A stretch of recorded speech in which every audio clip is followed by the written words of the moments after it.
다들 자리에 착석해 주시면 고맙겠습니다. 네, 지금부터 2025년 고용노동정책 설명회를 시작하도록 하겠습니다. 자리에 서 계신 분들은 착석해 주시면 감사드리겠습니다.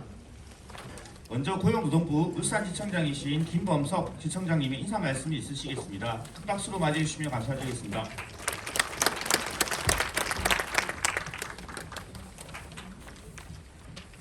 네, 반갑습니다. 바쁘신 시간을 내주셔가지고 귀중한 발걸음을 해주신 여러분 그 회사 측 관계자분들께 감사의 말씀을 드립니다. 이제 오늘 저희가 이제 고용노동정책 설명회라는 이름 하에 이런 자리를 마련하게 된 것은 올해 이제 저희가 고용노동부에서 이제 하게 될 업무라든지 아니면 계획이라든지 또 달라진 점 등을 이제 중심으로 회사 측 관계자분들께 이제 소상하게 설명을 드리고 거기에 맞추어서 이제 뭐 지원제도는 지원제도대로 이렇게 잘 활용을 하시고 또 지도 감독 부분들은 어떠한 부분들을 유념해서 이제 살피셔야 할지 부분들을 안내해드리는 이제 자리가 되겠습니다. 고용노동부는 이제 잘 아시다시피 각 분야별 이제 사업 계획은 저희 이제 팀장님들 중심으로 설명을 드릴 텐데요. 총괄적으로 이제 제가 한번 이렇게 말씀을 드리면 고용노동부가 하는 일이 결국에는 인력 수요가 있고 그리고 인력 공급이 있을 텐데 그 인력 수요하고 인력 공급을 잘 매칭해주는 역할을 한다고 저는 생각을 합니다. 그래서 처음에 채용 단계에서 소위 말하는 취업 알선이라든지 직업 훈련을 통해서 일자리를 매칭을 하게 되고 그 과정에서 결국에는 일자리가 매칭이 될 때 중요한 게 뭐 근로시간이든 임금이든 또 산업안전보건이든 일생활 균형, 일가정 양립 포함해서 그리고 고용 형태 또 뭐 임금 체계까지 이런 부분들이 아마 다 감안이 돼서 매칭이 되게 됩니다. 하지만 이제 이러한 이제 소위 말하는 통틀어서 근로 조건이라고 제가 표현을 해드리면 이 근로 조건이라는 게 뭐 크게 두 가지로 나눌 수 있습니다. 법에서 정하고 있는 제 근로기준법이나 노동조합법, 산안법, 이렇게 중첩법에서 정하고 있는 미니멈 스탠다드 체제 기준이 있습니다. 그래서 이 법령에서 정하고 있는 체제 기준은 사실은 지켜야 되는 내용이 되겠습니다. 그래서 해야 될 것은 해야 되는 거고 법령에서 정하는 바에 따라 또 하지 말아야 되는 금지되는 것들은 하면 안 되는 그에 따라서 만약에 위반이 혹시 되게 되면 어떤 벌칙이든 과태료든 여타 행정적인 조치도 이제 취해지게 됩니다. 그래서 그런 부분들 한번 이렇게 꼼꼼하게 살펴보셔서 또 현장에서 오랜 기간 우리 전문성을 가지고 업무를 해오신 분들이 아마 대다수일 겁니다. 그런 부분들을 잘 살려서 올해 울산관내 회사의 인사노무 또 산업안전보건 쪽에 좀 더 세심히 살펴주십사 하는 급하게 말씀을 드립니다. 나아가서 당장 올해의 이제 계획이나 올해의 업무뿐만 아니라 저희가 뭐 우리나라 사회가 처하고 있는 중기적인 과제들이 있습니다. 그래서 앞서 말씀드렸던 인력 공급 측면에서는 이제 소위 말하는 저출생 고령화 부분들이 이미 측면에 있고요. 중소기업은 그리고 앞으로 5년 전후한 기간에 대기업 특히 지방에 소재한 대기업들도 인력 부족 특히 청년 인구들이 많이 줄어들고 있기 때문에 결국엔 노동시장 진입하는 청년 절대 인구 자체가 많이 줄어들게 됩니다. 그래서 그런 부분들을 미리 한번 살펴보시고 이렇게 대비하시는 것도 필요하지 않을까. 관련해서 임금 체계 또한 뭐 대기업 정규직 같은 경우에는 아무래도 연공성이 굉장히 강합니다. 그러할 때 과연 청년 또 중장년 또 청년 퇴직 후에 계속 고용까지 생각을 해서 임금 현재 강한 연공성의 임금 체계 부분들을 어떻게 하나둘씩 다듬어 나갈까 이런 부분들도 필요. 이러이러하리라고 보여지고요.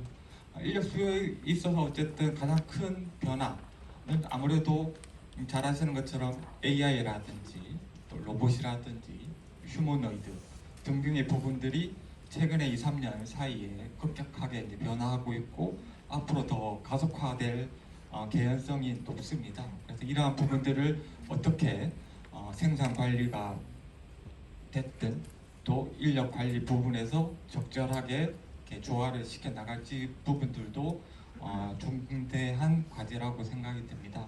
그래서 다시 한번 말씀드립니다만 법령상에 지켜야 되는 부분들은 이제 지키고 그리고 노사가 자율적으로 대화나 또는 뭐 협의, 단체 교섭을 통해서 상생의 해법을 모색해 나가는 것이 뭐 올해뿐만 아니라 앞으로 5년, 10년 사이에 더욱더 중요해지지 않을까 싶습니다. 다시 한번 귀한 시간 내주셔서 감사드리고요. 앞으로 다시 한번 저희 고용노동부하고 같이 노사가 상생하는 길을 더 찾아가도록 저희도 최선을 다하겠습니다. 네, 감사합니다.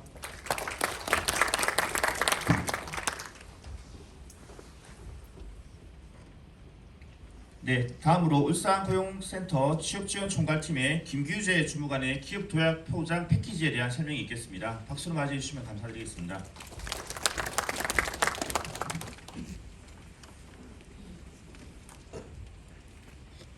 예, 반갑습니다. 울산고용센터 김규재 주무관입니다. 고용 정책에 관심을 가지고 이렇게 멀리서 찾아와 주셔서 정말 감사합니다. 반갑습니다. 예, 제가 설명드릴 내용은 사업은 기업 도약 보장 패키지 사업인데 저에게 주어진 시간은 한 3분가량 밖에 되지 않습니다. 아주 간략하게 설명을 드리고 이어서 본격적인 고용노동부 지원제도 설명은 기업지원팀 김영우 팀장님께서 계속해서 이어서 설명을 드리도록 하겠습니다.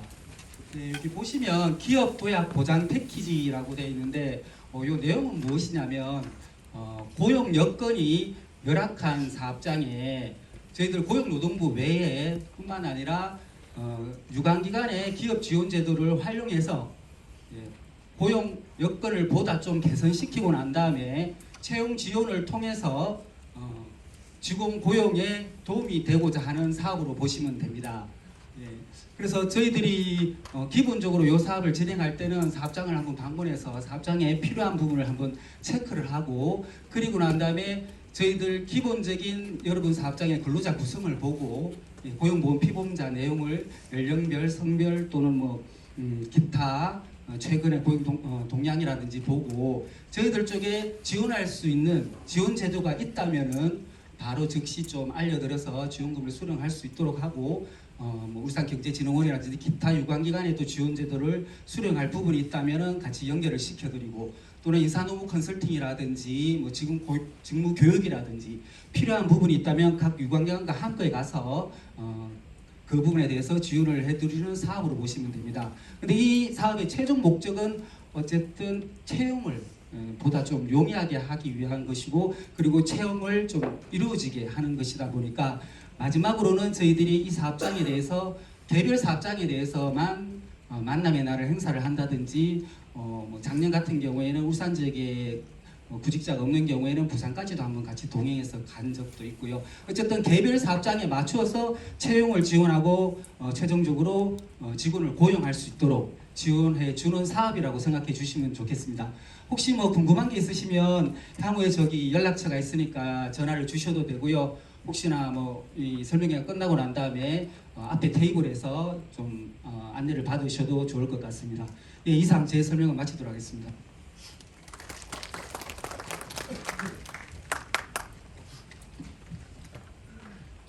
예, 다음으로 울산고용센터 기업지원팀장인 김영우 팀장의 기업지원 제도 및 변경된 육아 3법에 대한 설명이 있겠습니다. 박수로 맞이해 주시기 바랍니다.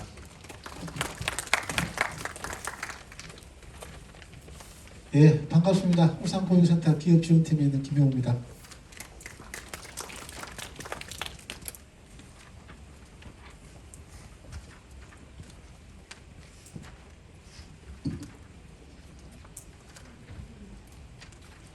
일단 내용이 너무 방대해가지고 주요한 내용 위주로 간략하게 설명을 드리겠습니다. 자, 그럼 지금부터 고용장려금 설명을 시작하겠습니다. 예, 먼저 고용장려금의 지원제도를 살펴보시면 크게 고용창출, 고용안정, 고용유지로 구분할 수 있으며 고용창출에는 고용촉진장려금, 청년 일자리 도약장려금, 고령자 고용촉진장려금, 지역 맞춤형 고용촉진장려금 제도가 있으며 고용안정에는 워라밸 일자리 장려금, 실근로시간 단축, 소정근로시간 단축과 일가정양립 환경 개선, 출산 육아기 고용안정장려금 제도가 있으며 고용유지에는 유급과 무급, 고용유지 지원금이 있습니다. 시간 관계상 장려금 제도의 주요 내용 위주로 설명드리겠습니다. 예, 첫 번째, 고용창출 장려금의 고용촉진 장려금을 살펴보시면 이 제도는 여성가장, 장애인 등 취업이 특히 어려운 취업 취약자의 고용 촉진을 도모하기 위하여 이들을 채용한 사업주를 지원하며 우선 지원 대상 기업과 대규모 기업 등 모든 사업주가 지원 대상입니다. 다만 공공기관, 유흥업, 임금체불 또는 중대산업재해 발생 등으로 명단 공개 중인 사업주, 장려금 지급 대상자를 고용하기 전 3개월부터 고용 후 1년까지 고용조정으로 근로자를 이직시킨 사업주 등은 지원 제외됩니다. 지원 요건은 고용노동부 장관이 지정하는 국민취업지원제도 등 취업지원 프로그램을 이수하고 구직 등록한 실업자와 그 기간에 정함이 없는 근로계약 체결 후 6개월 이상 신규 고용한 경우와 구직 등록 후 1개월 이상 실업 상태에 있는 중증 장애인, 여성 가장 등 취업 취약자를 기간에 정함이 없는 근로계약 체결 후 6개월 이상 신규 고용한 경우가 지원 대상입니다. 지원 내용은 1년 범위 내에서 6개월 단위로 지원하며 우선 지원 대상 기업의 경우 회차별 360만원씩 연간 720만원을 지원하며 대규모 기업은 우선 지원 대상 기업의 50%를 지원합니다. 예, 두 번째는 청년 일자리 도약 장려금 제도에 대해서 설명드리겠습니다. 이 장려금은 1유형과 2유형으로 나눠져 있습니다. 1유형은 5년 이상 우선 지원 대상 기업에서 취업 애로 청년을 정규직으로 채용하고 6개월 이상 고용 유지 시 기업에게 월 최대 60만원씩 1년간 최대 720만원을 지원합니다. 다만 지식 서비스, 문화 콘텐츠, 신재생에너지 산업, 청년 창업기업, 미래유망기업, 지역 주력산업 등은 1인 이상도 가능합니다. 취업애로 청년이란 만 15세에서 34세의 4개월 이상 실업상태, 고졸이하의 학력, 국민취업지원제도 및 청년도전지원사업 수료자, 자리준비 청년, 최종 학력 졸업 후 고용보험 가입기간이 1년 미만인 청년 등이며 채용일 기준 휴학생, 졸업 예정자를 포함한 재학 중인 자는 지원 제외됩니다. 예, 이후의 경우에는 고용보험상 한국표준근로산업 W 제조업 C코드죠. C코드 기업 등 비인 일자리 업종의 우선 지원 대상 기업에서 청년을 정규직으로 채용 후 6개월 이상 고용 유지 시 사업주에게는 월 최대 60만원씩 1년간 최대 720만원을 지원하며 해당 비인 일자리 기업에서 18개월 이상 재직한 청년에게는 18개월과 24개월 근속 시 각 240만원씩 최대 480만원을 지원합니다. 예. 1, 2유형의 공통적인 지원 요건은 정규직 채용 후 6개월 이상 고용 유지, 주 30시간 이상 근로 및 최저임금 이상 지급, 고용보험 가입이 요건이며 참여를 희망하시는 사업주께서는 고용24에서 울산지역 운영기관을 지정하여 참여를 신청하셔야 하며 참고로 울산지역은 위더스, 좋은 일자리, 울산 양산 경영자 총협회가 운영기관으로 되어 있습니다. 예. 다음은 고령자 계속 고용 장려금에 대해 설명드리겠습니다. 이 장려금은 우선 지원 대상 기업, 중견기업, 사회적 기업의 근로자가 정년 이후에도 주된 일자리에서 계속 일할 수 있도록 정년 도달 근로자의 고용 안정을 위해 정년 연장, 정년 폐지, 정년 도달 근로자의 계속 고용 또는 6개월 이내 재고용 등 계속 고용 제도를 도입한 기업을 지원하며 근로자는 계속 고용 제도의 시행일로부터 5년 이내에 정년에 도달한 근로자 중 계속 고용 제도를 적용받아 고용 연장된 근로자가 지원 대상입니다. 지원 수준 및 기간은 분기 매월 말 피보험자 수 평균의 30%, 최대 30명을 한도로 정년 이후 계속 고용된 근로자 1인당 월 30만 원씩 최대 3년을 지원합니다. 네, 다음은 고령자 고용지원금입니다. 이 장려금은 우선 지원 대상 기업, 중견기업, 사회적 기업에서 고령자 고용이 증가한 기업을 지원하는 제도로 사업 가동 기간이 1년 이상이며 신청 분기 내 매월 말 현재 만 60세인 근로자로서 계속 근로기간이 1년을 초과한 자의 평균이 이전 3년간 월 평균보다 증가한 기업이 대상입니다. 지원 수준 및 기간은 분기 매월 말 피보험자 수 평균의 30%, 최대 30명을 한도로 전가 고령자 1인당 분기 30만 원씩 최대 요거는 2년을 지원합니다. 다음은 지역 맞춤형 고용 촉진 장려금입니다. 올해 전국 16개 지방간서에서 실시하는 시범사업으로 지방간서에서 지역별 특수한 고용 환경을 고려하여 선정한 취업 취약계층에 대해 고용센터에서 취업 알선 및 고용사업주에게 지원하는 제도입니다. 울산의 경우 1유형은 실업기간이 3개월 이상이며 55세 이상인 장기 실업 고령자와 구직자 도약 패키지 프로그램 3회 이상 참여 구직자가 대상이며 2유형은 조선업, 자동차 및 트레일러 제조업, 전기장비 제조업 사업장에서 구인 애로사항 등에 대해 컨설팅을 실시하고 그 진단 결과를 기업 체질 개선에 반영한 기업이 구인 신청을 한 경우가 대상입니다. 지원 요건 및 지원 수준은 일반 고용촉진장려금 지원제도와 동일합니다. 네, 다음은 고용안정장려금 제도입니다. 먼저 워라밸 일자리 장려금 실근로시간 단축 제도입니다.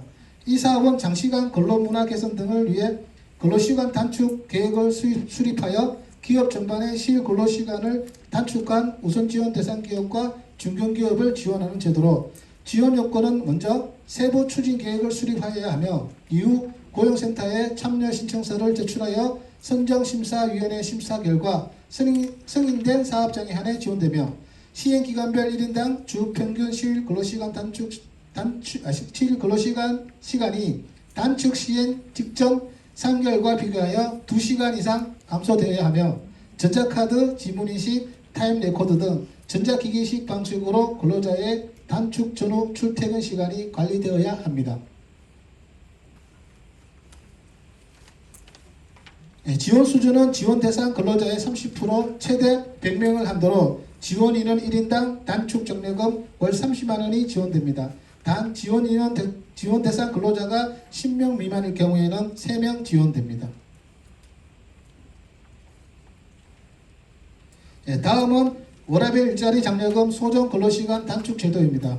근로시간 단축 제도를 도입하고 가족 돌봄, 본인 건강, 은퇴 준비, 학업, 임신 등의 근로자의 필요에 따라 소정 근로시간 단축을 허용한 우선 지원 대상 기업 또는 중견기업의 사업주가 지원 대상이며 지원 요건은 단축 제도 도입이 취업 규칙 또는 규정에 마련하여야 하며 주 35시간 이상으로 6개월 이상 근속 근무한 근로자가 주 15시간에서 30시간으로 단축하고 출퇴근 관리는 전자적 기계적 방식으로 이루어져야 하며 최소 1개월, 임시 사유는 2주 이상 단축을 하여야 합니다.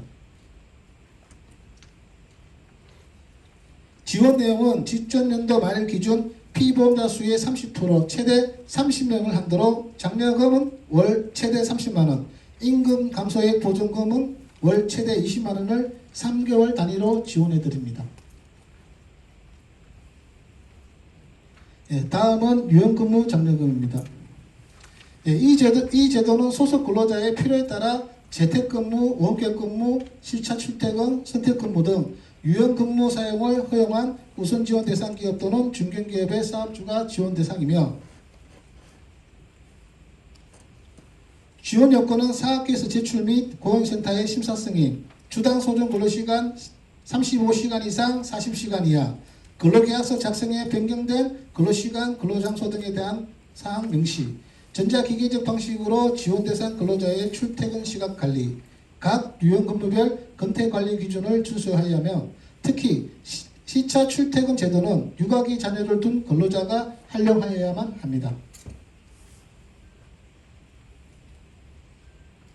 지원 내용은 직전년도 말일 기준 피보험자 수의 30% 최대 70명을 한도로 근로자의 월 단위 유연 근무 활용 횟수에 따라 재택 원격 근무는 월 15만 원 또는 월 30만 원을 1년간 최대 360만 원을 지원하며 시차 출퇴근은 월 10만 원 또는 월 20만 원을 1년간 최대 240만 원, 선택 근무는 월 30만 원을 1년간 최대 360만 원을 지원합니다.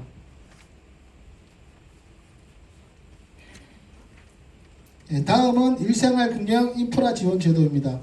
이 제도는 재택 원격 근무를 활용하거나 근무 혁신 우수 기업으로 선정된 사업주, 유연 근무 활용을 위해 근태관리 시스템 등을 설치하려는 우선 지원 대상 기업 또는 중견기업의 사업주가 지원 대상이며, 먼저 사업계에서 제출 및 고용센터의 심사 승인을 거친 후 참여 신청일 이후 설치 취득하는 프로그램, 시설, 장비에 대해 지원하며 지원 대상 시설의 사용 의무 기간을 준수하여야 됩니다.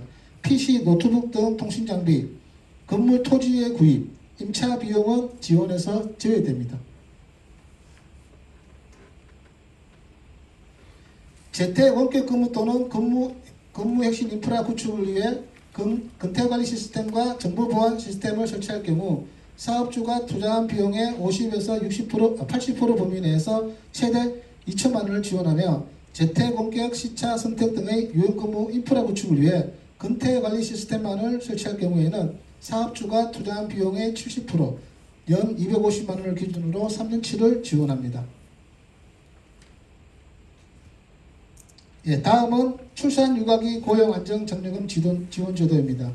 근로자에게 육아 지원 제도를 부여한 우선 지원 대상 기업 사업주에게 감정노무비, 대책인력 인건비 등을 지원함으로써 사업주 부담을 덜어주고 출산 육아기 근로자의 고용 안정을 도모하고자 근로자에게 육아휴직을 30일 이상 허용한 우선 지원 대상 기업 사업주에게는 육아휴직 지원금을 지원하며 근로자에게 육아기 근로시간 단축을 30일 이상 허용한 우선 지원 대상 기업 사업주에게는 육아기 근로시간 단축 지원금, 근로자에게 출산 전후 휴가, 유산 사산 휴가, 육아휴직 등을 30일 이상 부여하거나 허용하고 새로 대체 인력을 고용하여 30일 이상 고용한 우선 지원 대상 기업 사업주에게는 대체 인력 지원금을 지원합니다.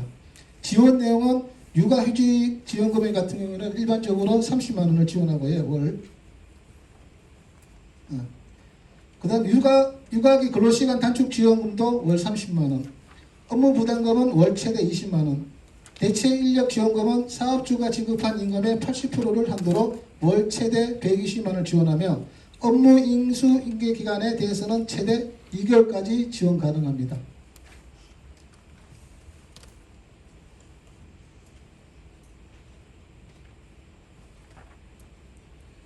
다음은 고용유지 지원금에 대해서 설명드리겠습니다.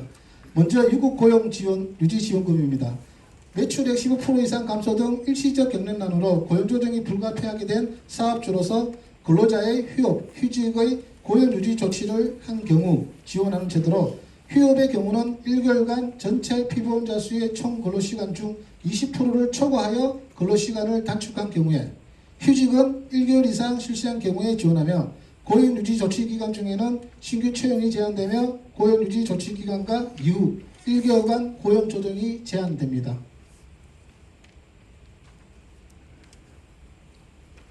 지원 내용은 사업주가 지급한 휴업, 휴직수당의 3분의 2, 대규모 기업은 2분의 1을 지원하며 1일 6만 6천 원을 한도로 사업주별 연간 180일을 지원합니다. 다음은 무급 고용유지 지원금입니다. 이 지원금은 현재 울산에서 거의 활용이 안 되는 상태라 자세한 내용은 생략하겠습니다. 출입하실 때 받으신 그 고용안정 장려금 리플렛에 보시면 그 내용을 참고하시면 되겠습니다.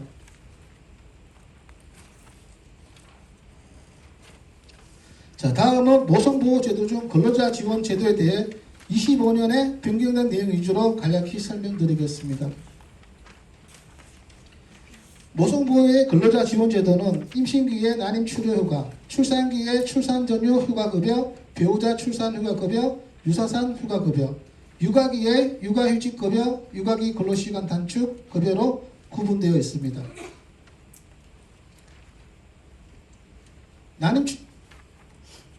난임 치료 치료휴가 제도는 난임을 겪고 있는 남녀 근로자가 인공수정이나 체수정 등의 치료를 받기 위하여 연간 6일 이내의 휴가를 사용할 수 있는 제도로 이 6일 중 2일은 유급이며 우선 지원 대상 기업에 대해서는 2일치를 정부에서 지원해 드립니다. 난임 치료 휴가 급여는 최초 유일무에 대해서는 16만 760원을 한도로 지원합니다. 지원 요건은 해당 휴가인 난임 치료 휴가를 사용한 근로자로서 휴가가 끝난 날 이전까지의 피보험 단위 기간이 통상하여 180일 이상이며 휴가를 시작한 날 이후 1개월부터 끝난 날 이후 11개월 이내에 신청하셔야 합니다.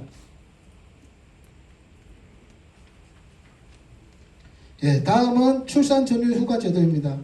출산을 앞둔 임신 중인 근로자가 산모의 건강보호와 태아의 순조로운 발육을 위해서 출산 전과 출산 후를 통하여 90일, 나태아일 경우에는 120일의 보호휴가를 사용할 수 있는 제도로 25일에는 기존과 동일하지만 임신 37주 미만의 출생아 또는 출생 시 체중이 2.5kg 미만인 영유아로서 출생 후 24시간 이내에 신생아 중환자실에 입원한 신생아 즉 미숙아의 경우에는 100일로 확대되었습니다. 지원 대상은 모든 근로자이며 지원 요건은 앞의 급여의 지원 요건과 동일합니다. 출산 전후 휴가 급여 지원 기간은 단태아 기준으로 우선 지원 대상 기업은 90일, 대규모 기업은 30일에 대해 지원하며 90일에 대해 통상임금 100%로 최대 630만 원이 지급됩니다. 다음은 배우자 출산 휴가 제도입니다. 배우자의 출산에 따른 배우자의 건강보호와 태어난 자녀의 양육을 위해 종전 10일에서 25년에는 20일 근로휴직 기준 약 한 달의 휴가를 사용할 수 있는 제도로 출산일로부터 120일 이내 사용하여야 하며 3회 분할로 사용도 가능합니다. 지원 내용은 우선 지원 대상 기업 근로자 대상 20일에 대해 통상임금 100%로 최대 160만 7,650원을 지원하며 지원 요건은 앞 급여의 지원 요건과 동일합니다. 다음은 유사산 휴가 제도입니다. 임신 중인 여성이 유사산할 경우 임신 기간에 따라 최대 90일의 정해진 일수의 보호휴가를 사용할 수 있는 제도로 종전 11주 이내 5일까지를 25년에는 15주 이내의 경우 10일까지로 변경되었습니다. 지원 내용은 우선 대상 기업 근로자 대상 휴가기간 10일에 대해 통상임금 100%로 최대 70만 원을 지원하며 나머지 지원 요건은 앞 급여의 지원 요건과 동일합니다.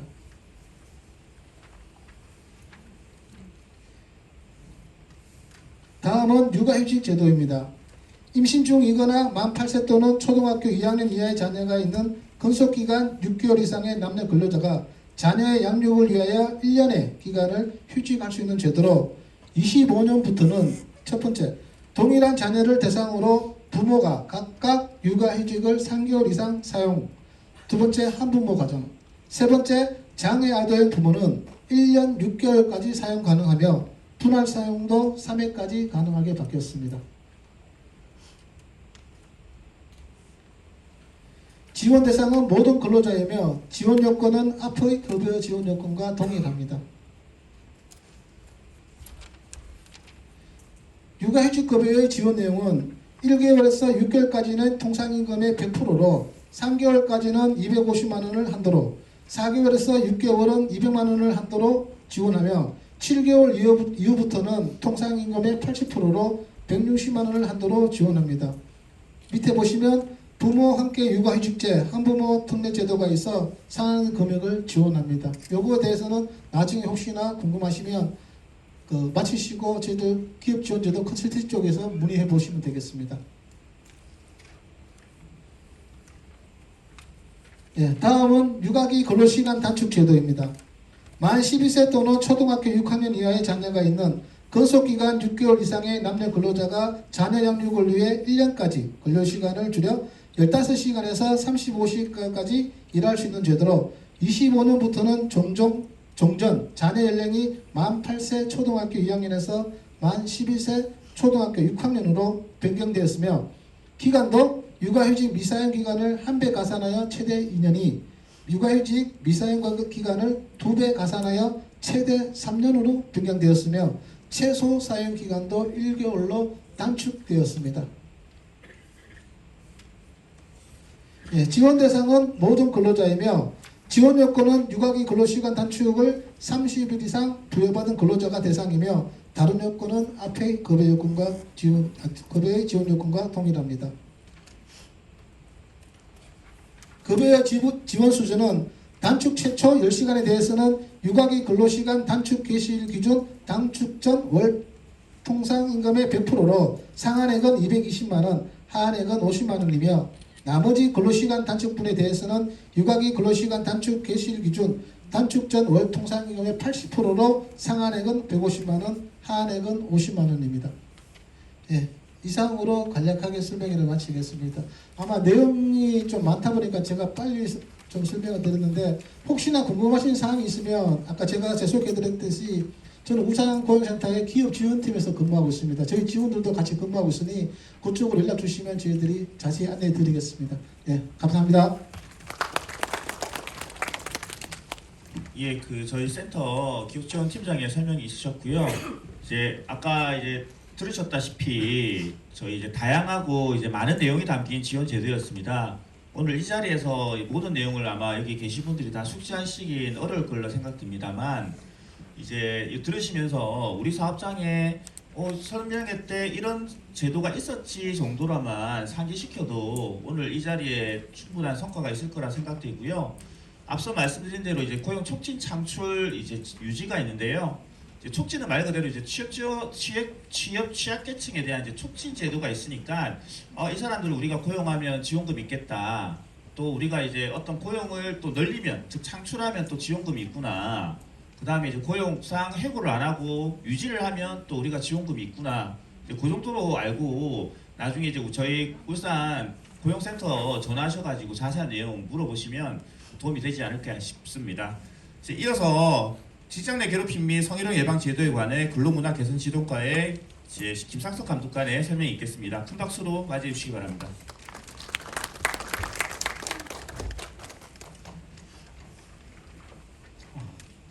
안녕하십니까. 울산 노동청 근로문화 개선 지원과에 있는 김상석 감독관입니다. 다시 한번 인사드리겠습니다. 아시는지 모르겠는데 전국 노동청에 직장 내 괴롭힘 성희롱 전담부서로 근로문화 개선 지원과가 있는 곳이 전국에 딱 7군데밖에 없습니다. 그중에 부산 경남에 2군데가 있고요. 한 곳이 창원 그리고 한 곳이 울산입니다.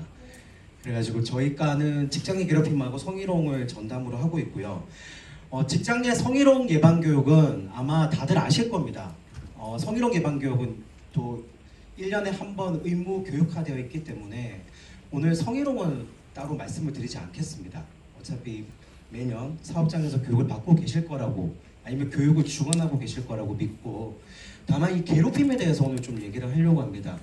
혹시 여기 오신 분들 중에 직장 내 괴롭힘 업무를 전담으로 하고 계신 분 혹시 있으실까요? 있으면 잠깐 손 한번 들어보시면. 없으신가요? 아무도 안 계시네요. 그러면 조금 더 마음 편하게 한번 진행해 보겠습니다. 직장 내 괴롭힘 예방 및 조치 교육 시작하겠습니다.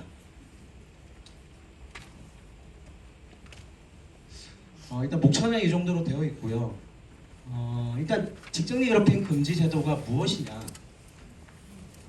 이건데 한번 제가 이 법조문 한번 읽어드릴게요. 근로기준법 76조의 2입니다.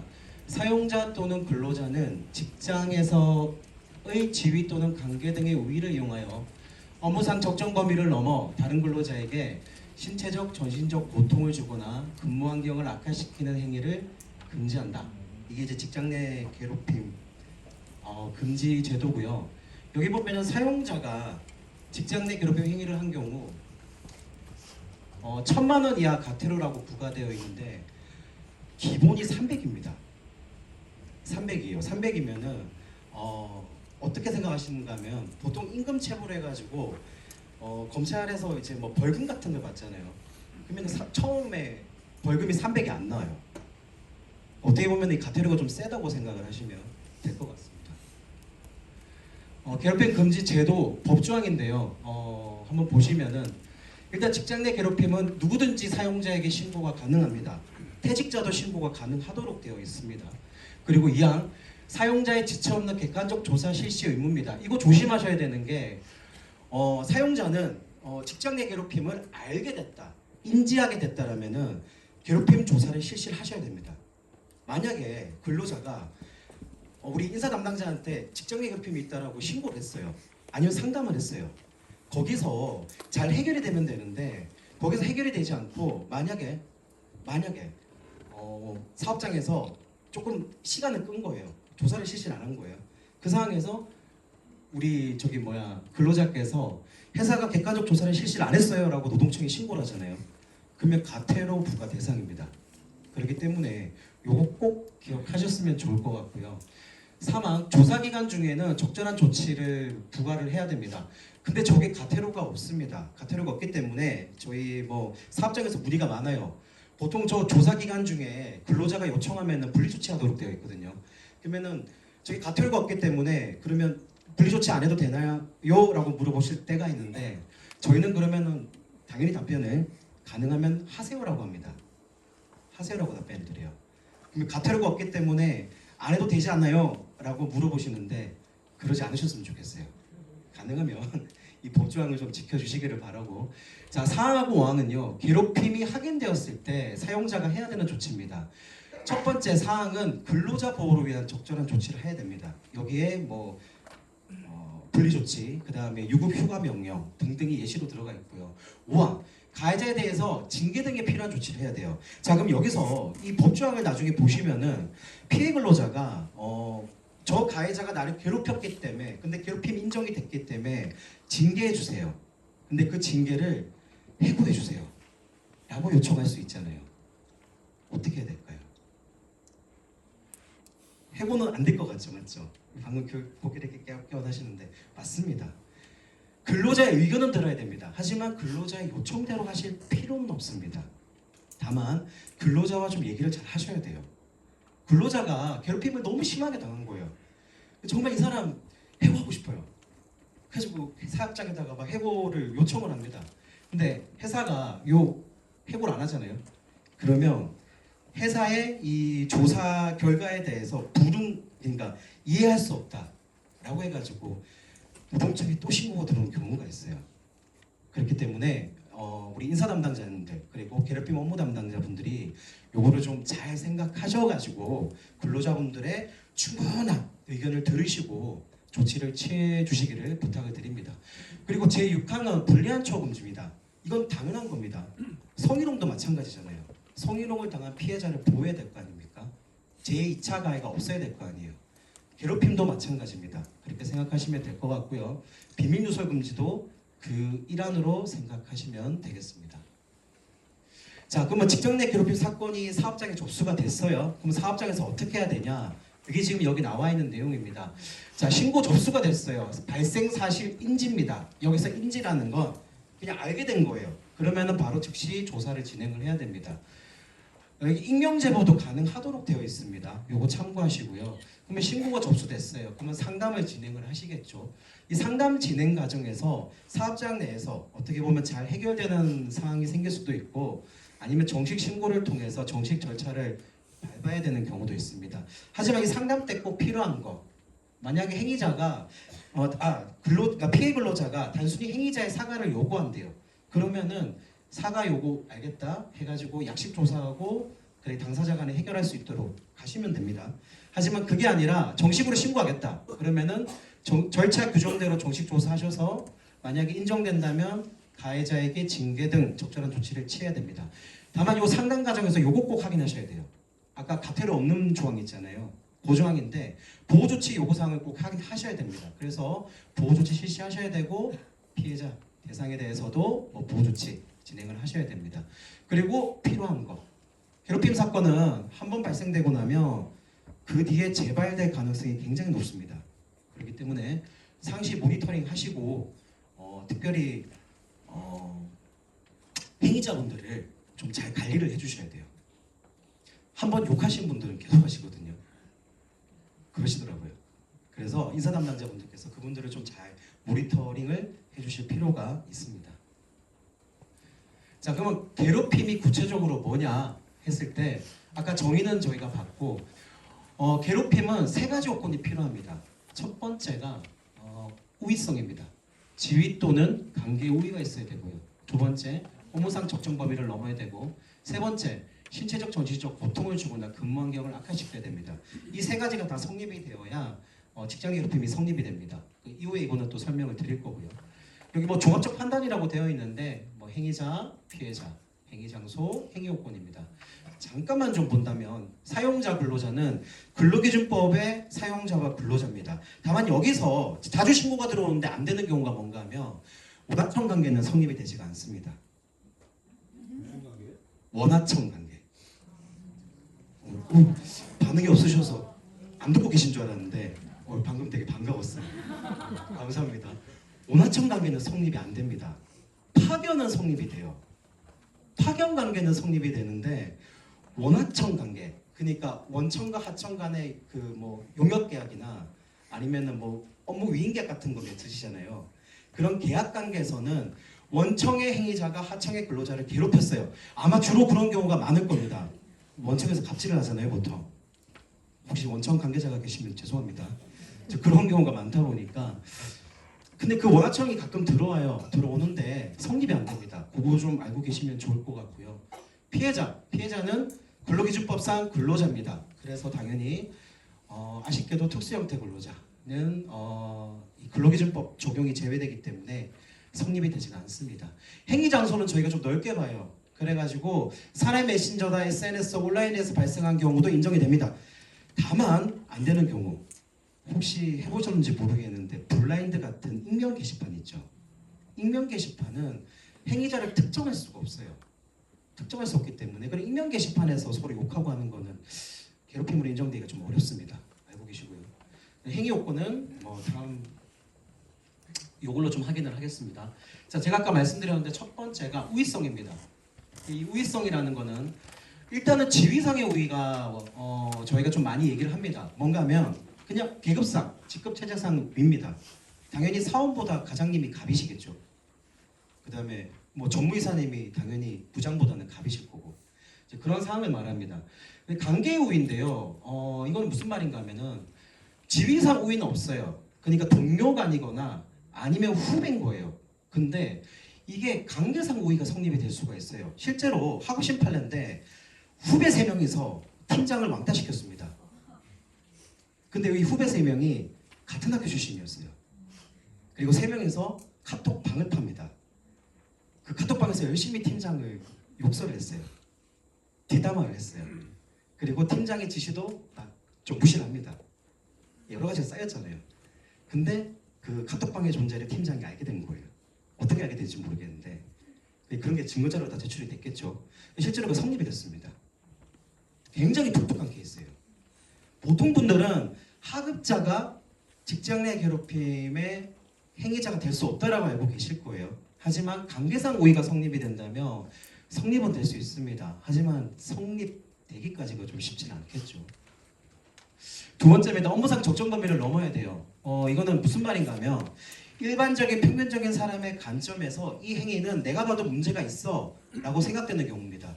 대표적인 것이 불법행위입니다. 우리가 형법상 범죄 있잖아요.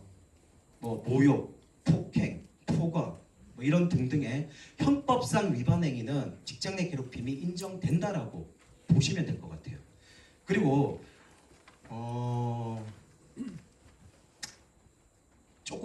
이건 조금 다른 예가 될 수도 있는데 예를 들어서 저희가 이제 직장 내 괴롭힘으로 좀 잘 또 인정되는 케이스가 뭔가 하면 사적 업무 지시입니다. 사적으로 업무 지시인데 예를 하나 제가 말씀을 드릴게요. 어떤 병원이었습니다. 약사분인데 다리 기부스를 하셨어요. 근데 식당을 가야 되는데 그 휠체어를 타고 가야 되잖아요. 근데 이제 본인이 휠체어를 끄기가 너무 힘든 거예요. 같이 일하는 직원에게 그 휠체어를 밀어달라고 합니다. 그게 2달 동안 반복이 돼요. 자, 그러면 여기서 문제.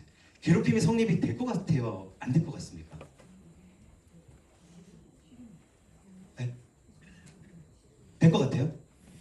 안 될 것 같아요? 안 될 것 같아요? 안 될 것 같아요. 됐습니다. 사업장에서 인정으로 왔어요. 사업장에서 조사로 인정으로 왔고, 자, 사적 업무 지시 1, 2회 정도는 가능하다. 하지만 2달 동안 했잖아요. 다소 반복적이었고, 그리고 휠체어 혹시 타보신 분 아시겠지만 팔로 미는 게 그렇게 생각보다 힘들지 않아요. 근데 굳이 끌어달라 그랬대요. 그 업장에 엘리베이터도 있는데. 그래가지고 결국 인정으로 왔습니다. 근데 그런 것처럼 사적 업무 지시도 가하면은 이렇게 일반적인 평균적인 관점에서 이 업무 적정 범위를 넘은 걸로 볼 수 있다. 이런 걸 좀 기억하시면 좋을 것 같습니다. 하지만 세 번째죠.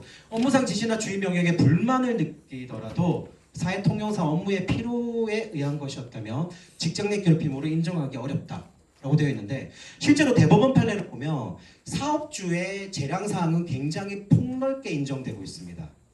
예를 들어 가지고 인사 조치 등등 여러 가지는 굉장히 폭넓게 인정되고 있어요. 그래서 그런 사업주의 인사 조치에 대해서 근로자가 마음에 들지 않는다고 해가지고 무조건 괴롭힘이 인정되는 것은 아닙니다. 자, 세 번째입니다. 신체적, 정신적 고통을 느끼거나 근무 환경을 악화되는 경우에요. 자, 여기서요. 그러면 제가 또 하나 문제를 내겠습니다. 자, 행위자가 과장님이에요. 그 다음에 근로자가 직원인데 두 분이 싸웠어요. 두 분이 서로 욕하면서 싸웠어요. 혹시 직장에서 보신 경우가 있는지 모르겠는데 서로 욕하면서 싸웠어요. 자, 그러면은 여기서 근로자가 행위자, 과장님이 욕을 했으니까 직장인 괴롭힘을 당연히 신고를 했겠죠. 그럼 인정이 될까요, 안 될까요? 어떠세요? 제가 이렇게 물어보니까 또 될 것 같잖아요. 쌍방, 예, 안 됩니다. 이건 좀 안 된다고 봐요. 왜냐하면 어떻게 보면 개인적인 사적 관계에서의 분쟁이었잖아요.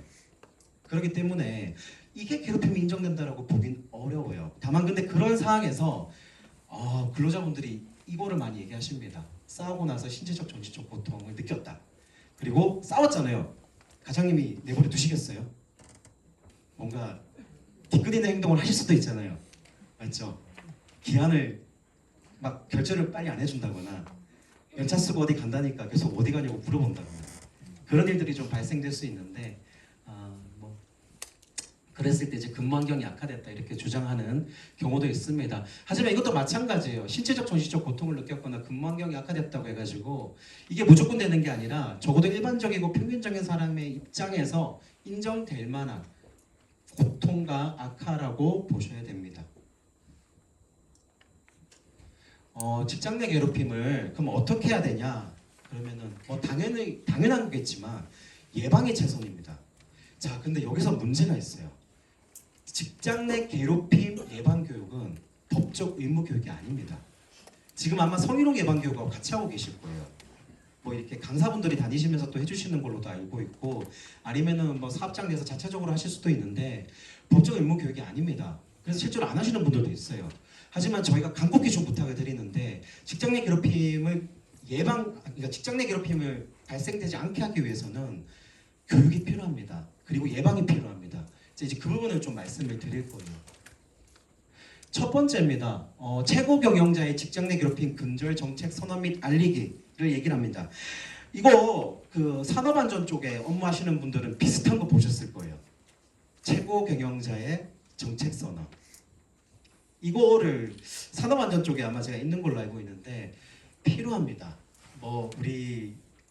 저희 직원들이 이제 흔히 하는 말이 그런 말이 있어요. 아니 오야가 우리 회사에 괴롭힘 없애겠다는데 그걸 누가 막을 수 있겠냐? 그것만큼 좋은 게 없지 않겠냐? 그렇게 얘기하거든요. 그래서 일단 저희는 좀 이걸 부탁을 드리고 있어요. 이게 어떻게 보면 굉장히 형식적이고 상징적인 활동이긴 하지만 그럼에도 불구하고 최고 경영자가 우리 회사는 직장 내 괴롭힘을 근절하겠다, 예방하겠다라고 앞서 주신다면 저희는 굉장히 좀 감사할 것 같습니다. 그다음에 두 번째는 당연한 건데 직장 내 괴롭힘 금지 취업 규칙 마련입니다. 혹시 여기 지금 사업장 중에서 우리 회사가 최근에 근로자가 10명이 넘었다. 그러시면 일단 취업 규칙 신고하셔야 되고요. 그리고 그 취업 규칙 신고 내용에 이 직장 내 괴롭힘 내용이 반드시 들어가셔야 됩니다. 이게 들어가지가 않으면 위반이 되거든요. 이것도 가태료 사항이에요. 그렇기 때문에 이거 꼭 기억하시기를 바라고요. 사업장 위헌 요인 사전 점검입니다. 이거 쉽지 않은데 이거 필요하시다라고 하면요, 저희 쪽에 이 조직문화 진단 뭐 체크리스트 설문조사표 같은 게 있어요. 이게 저희 고용노동부에도 올려져 있고 저희 고용노동부 노동 포털이라는 사이트에 가면 직장 내 괴롭힘 예방 대응 매뉴얼이라고 공개된 자료가 있습니다. 거기에도 그 자료가 있어요. 그 자료를 사용하셔도 되고 아니면 뭐 회사에서 자체적으로 사전 점검 체크리스트가 있으면 사용하셔도 되고 노무사님 통해서 사용하셔도 됩니다. 그리고 저희 노동청, 그러니까 저희 울산노동청에서 자체적으로 이번에 좀 개발한 게 있는데 그거 이제 나중에 좀 설명을 드릴 건데 그거를 좀 사용해 주셔도 좋을 것 같아요. 일단 요게 있고 그다음에 조직문화 진단 및 개선입니다. 앞에 거랑 좀 비슷한데요. 직장 내 괴롭힘은 제가 봤을 때는 조직문화가 굉장히 연관이 있습니다. 제가 그 직장 내 괴롭힘 관련해서 조사를 하다 보면 아마 여기에도 좀 계실 것 같은데 의외로 많은 담당자분들이 그런 얘기를 하세요. MZ 세대가 들어오면서 세대 간의 갈등이 격화되고 있다. 그 세대 간의 갈등이 격화되면서 괴롭힘 사건이 제기되고 있다라고 합니다. 그럼 이 얘기를 잘 들어보면 마치 MZ 세대가 뭐가 문제인 것 같잖아요. 아닙니다. 저는 뭐 혹시 여기 계신 분들 중에 아시는지 모르겠지만 저는 X 세대거든요. 아시죠? X 세대. 저희 X 세대 때도 그 얘기 나왔어요. 세대 간의 갈등이 격화되고 있다. 근데 이거는 제가 봤을 때는 제가 예전에 어디 자료에서 봤는데 1950년대에도 그 신문에 실려 있대요. 젊은 세대와 기성 세대 간의 그 갈등이 격화되고 있다. 뭐 그런 식으로. 세대 간의 갈등 문제는 항상 있습니다. 항상 있는 문제고 어떻게 보면 신세대가 이제 기성세대가 되어 가는 거죠.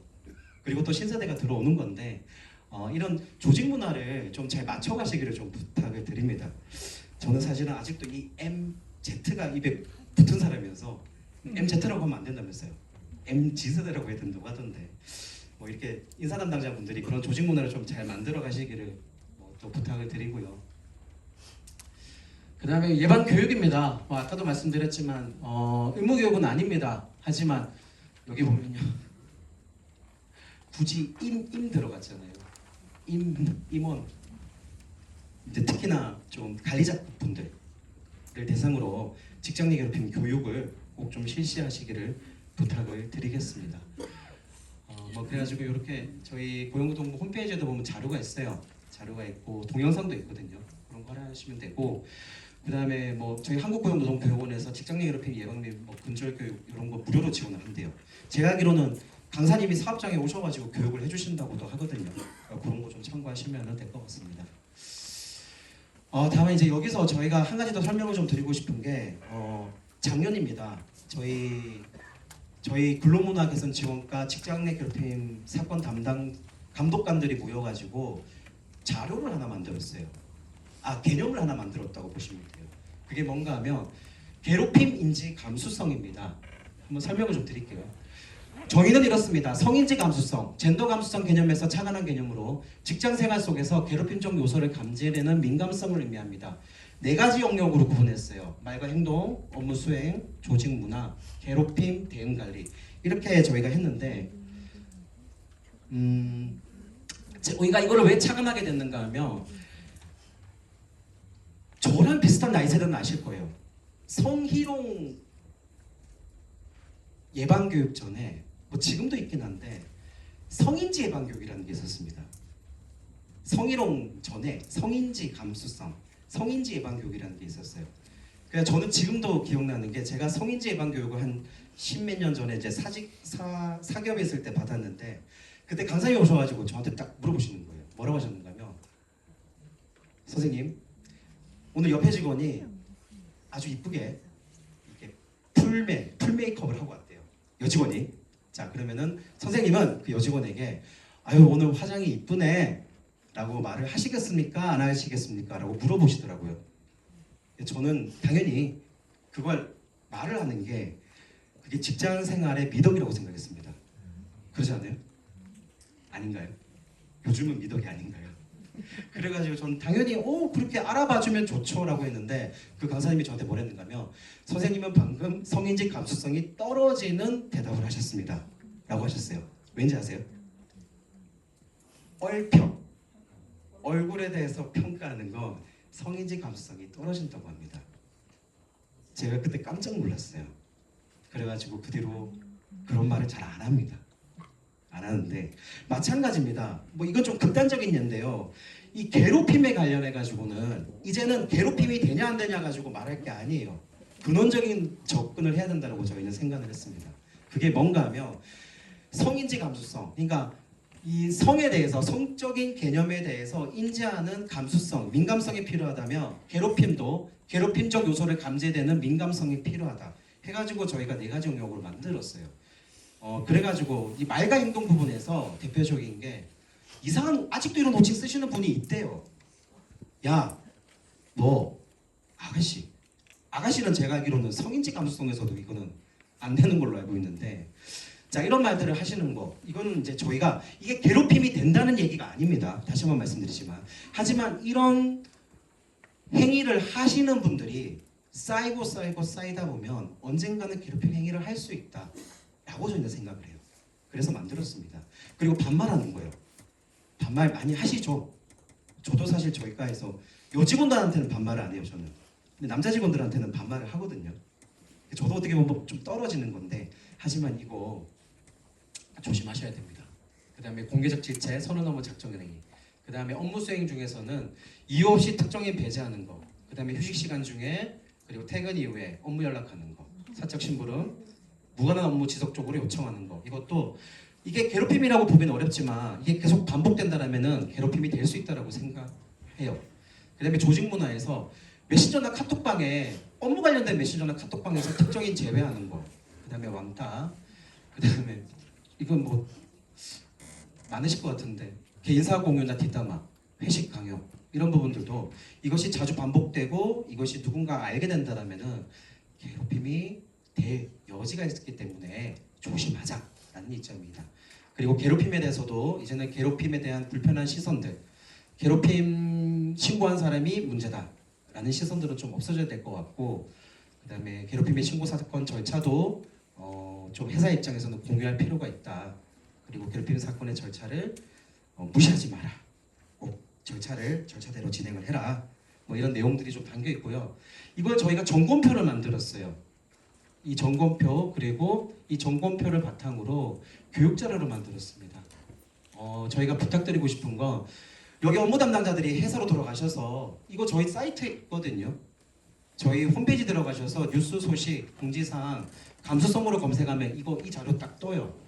이 점검표와 교육 자료를 꼭 활용하셔서 회사 내 조직 문화 아니면 회사 내의 위험 요인을 진단하시는 데 사용하시기를 좀 부탁을 드리겠습니다.